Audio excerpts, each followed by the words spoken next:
Periods والی خواتین کو معلوم ہوتا ہے کہ ان کی ماہواری کتنے دنوں کی ہوتی ہے۔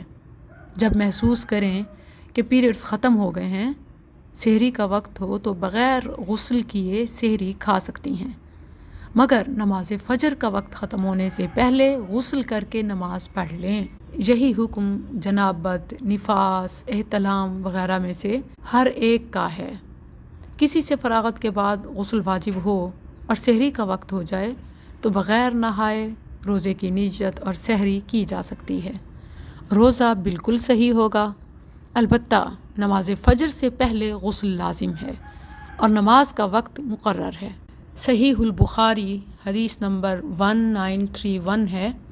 ابو بکر بن عبد الرحمن رضی اللہ عنہ سے روایت ہے کہ میں اور میرے والد عائشہ رضی اللہ عنہ کے پاس حاضر ہوئے تو عائشہ رضی اللہ عنہ نے فرمایا، اشہد علی رسول اللہ صلی اللہ علیہ وعلی آلہ وسلم ان کان لیصبح جنبا من جماع غیر احتلام ثم یصومہ۔